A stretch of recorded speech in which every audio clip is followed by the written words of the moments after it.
मृत्यु के बाद क्या होता है?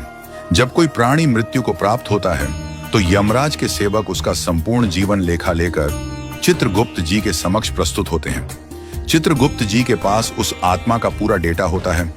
किसने क्या किया, किससे क्या कहा, कितनों को आशीर्वाद दिए, कितनों को शाप दिए, कहां पुण्य कमाया, कहां पाप किया, हर बारीक विवरण वहां दर्ज होता है।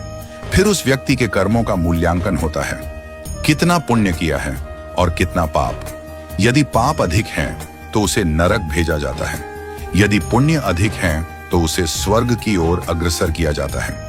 नरक जाने से पहले उसे एक विशेष शरीर दिया जाता है जिसे कहते हैं यातना शरीर।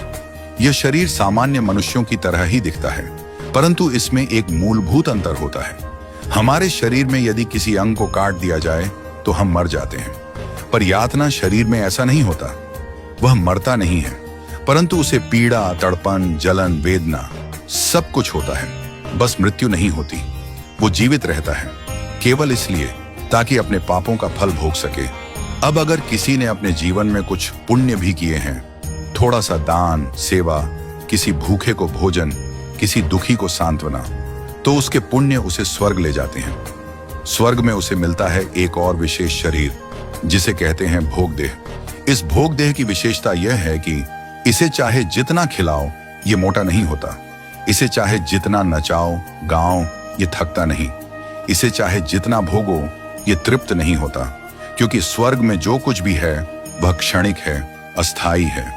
जब पुण्य समाप्त हो जाते हैं तो स्वर्ग से भी निकास होता है और फिर आत्मा को मिलता है फिर से जन्म। वह पुनः इसी संसार में किसी योनि में जन्म लेता है और फिर वही जीवन मरण का चक्र चलता रहता है। नरक और स्वर्ग ये दोनों कर्म आधारित मार्ग हैं, परंतु एक तीसरा मार्ग भी है जिसकी चर्चा वृंदावन में होती है, जो कथा में बताया जाता है और जो भक्ति से प्राप्त होता है। यह मार्ग है वैकुंठ का मार्ग। जो आत्मा न भोग की इच्छा रखती है न विलास की, जो आत्मा ईश्वर की शरण में उनकी भक्ति में प्रेम में डूब जाती है, वो आत्मा न तो नरक जाती है न स्वर्ग, वो सीधा वैकुंठ जाती है। वैकुंठ कोई भौगोलिक स्थान नहीं, वैकुंठ एक भाव है, एक ऐसी अवस्था जहां केवल प्रेम, सेवा और नित्य परमानंद है।